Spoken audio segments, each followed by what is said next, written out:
Beetroot പച്ചടി എന്നത് പോഷകസമൃദ്ധമായ തൈര് അടിസ്ഥാനമാക്കിയുള്ള ഒരു വിഭവമാണ്. തേങ്ങ, കടുക്, പച്ചമുളക് എന്നിവ ചേർത്ത തൈരിന്റെ എരിവുമായി ബീറ്റ്റൂട്ടിന്റെ മധുരം മനോഹരമായി സംയോജിപ്പിക്കുന്നു.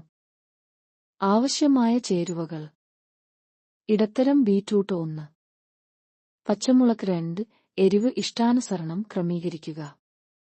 1/4 കപ്പ് ചിരകിയ തേങ്ങ, 1/2 ടീസ്പൂൺ ജീരകം, 1 ടേബിൾ സ്പൂൺ വെളിച്ചെണ്ണ, 1 ടീസ്പൂൺ കടുക്, കുറച്ച് കറിവേപ്പില, 2 ചെറിയ ഉള്ളി നന്നായി അരിഞ്ഞത്, ഉപ്പ് രുചിക്ക്, 1/2 കപ്പ് തൈര് ഉടച്ചത്. ബീറ്റ്റൂട്ട് മൃദുവാകുന്നതുവരെ ആവിയിൽ വേവിക്കുക. പ്രഷർ കുക്കർ മോഡലിനെ ആശ്രയിച്ച് 4 വിസിൽ അല്ലെങ്കിൽ 7 മിനിറ്റ്. തൊലി കളഞ്ഞ് തണുപ്പിക്കുക. ചെറിയ കഷണങ്ങളായി മുറിക്കുക.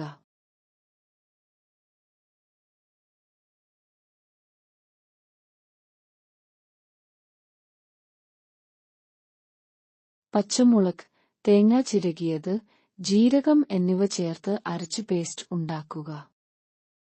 ആവിയിൽ വേവിച്ച ബീറ്റ്റൂട്ട് ഇതിലേക്ക് ചേർത്ത് അരച്ചുമാറ്റി വയ്ക്കുക.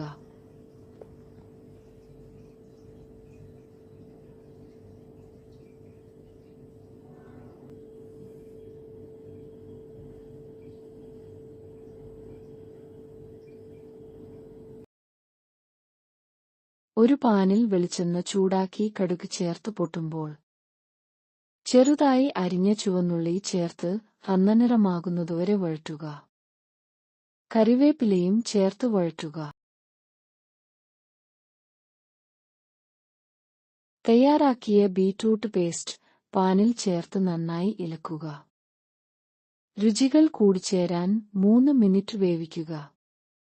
കൂടുതൽ വെള്ളം ഉണ്ടെങ്കിൽ അത് വറ്റിച്ചെടുക്കുക.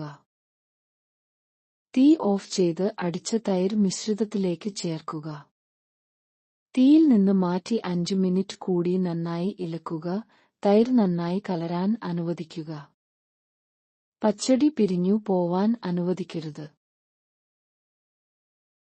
ചൂട് ആറിയതിനു ശേഷം ആവശ്യത്തിന് ഉപ്പ് ചേർക്കണം. ചോറ്, ചപ്പാത്തി ഇങ്ങനെ എന്തിന്റെ കൂടെയും കഴിക്കാൻ പറ്റുന്ന രുചികരമായ പച്ചടി തയ്യാർ. ഉണ്ടാക്കി നോക്കാൻ മറക്കരുത്.